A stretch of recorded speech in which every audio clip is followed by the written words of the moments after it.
سلام بچه ها، چطورین؟ خوبین؟ خوشین؟ سلامتین؟ خوش میگذره؟ ایام به کام.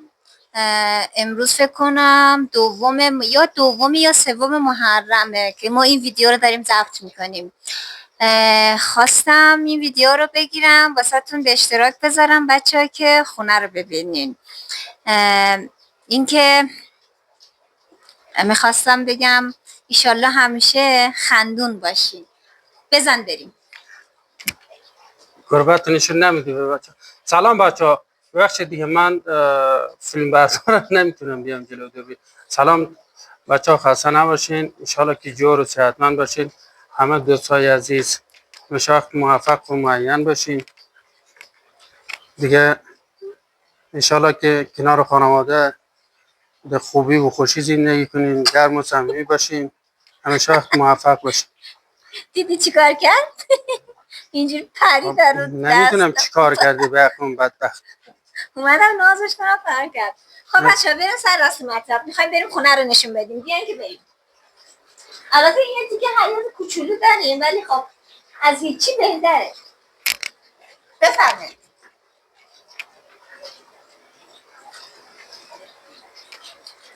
خوش اومدین بچه ها. این خونه موه. برای 2 نفر به نظر من خیلی خوبه. 2 نفری که تازه ازدواج کردن مثل من و احمد آقا که پشت دوربینن دارن از ما ویدیو میگیرن. و اینکه به نظر من خونه من هم گرم و هم صمیمیه که اینجوری من خودم تصورش میکنم که انقدر گرم و صمیمیه که من همیشه مهمون دارم. بی مهمون نیستم. هر روز من مهمون دارم. پیش پای قبل از این که بخوام ویدیو رو بگیرم مهمون داشتم. مهمون رفت و بعد گفتم یه ویدیو بگیرم ازتون، یعنی از خودمون. خب احمد جان بیا این ور سمت آشپزخونه رو نشون بدیم. این آشپزخونه است. از نظر من آشپزخونه قلب یه خونه است. وقتی یه قلب اگر از کار بیفته هیچ بدن کار نمیکنه. پس نتیجه میگیریم که این آشپزخونه مثلا قلب خونه است. و اینکه آشپزخونه کوچیک باشه، اون خانومی که تو آشپزخونه داره کار انجام میده اذیت میشه. کاری که میخواد انجام بده هی تو دست و پاش میپیچه و هی این ور میکنه به یه جا میخوره، این ور میکنه به یه جا میخوره. ولی از نظر من باید آشپزخونه در همین حد باشه، بزرگ باشه که غذا مزا میخواد درست کنه و مثلا چی کارهای خونه رو انجام بده راحت باشه. آره اینو میخواستم بهتون بگم. راستی این گلای ماه. خب البته 1.5 سال که گرفتمشون. نمیدونم چرا گلای من اینجوری به مشکل برخوردن که اینجوری داره برگاش زرد میشه. نمونهش اینو ببین بچه ها، اینجوری میشه. مثلا الان این گلاش هم برگاش دقیقا مثل اون یکی بود ریخته. نمیدونم مشکل چیه بچه. اگه مشکلشو میدونین اون زیر کامنت بذارین من ببینم که مشکل اینا رو رفع کنم. خب بعد آره این گلام نمیدونم اینطوری زرد میشه. نگاه کنید چجوری الان این زرد شده اینطوری میشه. نه من خودم نفهمیدم مشکلش چیه. باید برم هم گل فروشی بهشون بگم اگر شما مشکلشو میدونین به منم بگین که منم مشکلش رفع کنم. خب بریم اتاق خواب بچه نشون بدیم. بیاین.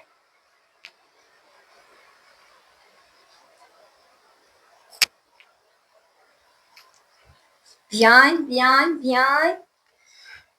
این اتاق خواب ماه. البته تو این اتاق خواب هم ما کار میکنیم، هم مثلا مهمونی داشته باشیم، یا مثلا کسی که دوست نداره تو پذیرایی استراحت کنه بیا تو اتاق راحت استراحتشو بکنه. و اینکه میخواستم اینو بهتون بگم کار ما خیاطیه. دقیقا اگه ببینید ما اینجا 3 تا چرخ داریم، یه زیگزاله، 2 تا راست است. با اینا ما کار میکنیم. خب بعد کار ما چیه؟ یه دقیقه صبر کنیم من بهتون نشون بدم بچه ها. کار ما اینه. کارای ما کته. ببینین دقیقا اینا رو ما میدوزیم بچه ها. نمیخوام از خود تعریف کنیم و از خودمون تعریف کنیم بگیم کارمون بی‌نظیره محشره فلان از این حرفا. نه، خداییش هر کی پیش ما اومده ناراضی نرفته، خود همیشه هم برامون دعا کرده. ما هم همین که مثلا کسی میاد پیش ما راضی میره خیلی ما رو خوشحال میکنه. اگر دوست داشته باشید من یه تم بزنم شما ببینین چجوریه.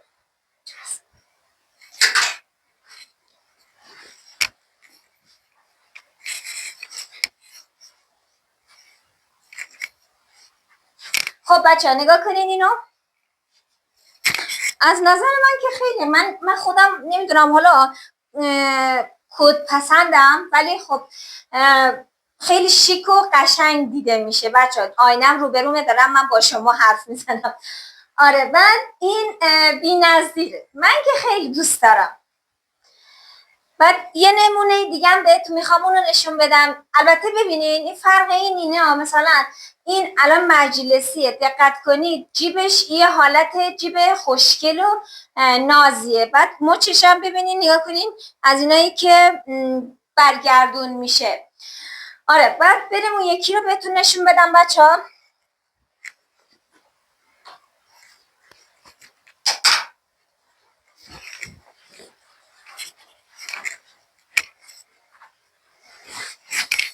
خب بچه ها نگاه کنین، به نظر شما کدومش قشنگ تره؟ من که خیلی دوست دارم اینو. ببخشید بچه ها یه دفعه من جلو آینه خودم مرتب کنم بعد بهتون نشون بدم. آره بعد اینطوریه دیگه. من که خدایی اینو من دوست دارم. البته این کار اسپورته. خب دخترایی که لش پوشن خیلی این کارا رو دوست دارن. بعد قشنگ نگاه کنید ببین چه قشنگه، خیلی شیکه. آره کار ما اینه دیگه بچه ها. میخواستم اینو بهتون بگم. خب آدما توی زندگی باید تلاش کنن تا به موفقیت برسن. ما هم اینقدر سختی کشیدیم که تازه به اینجاها رسیدیم. بعد اینکه بریم حیات صحبت کنیم.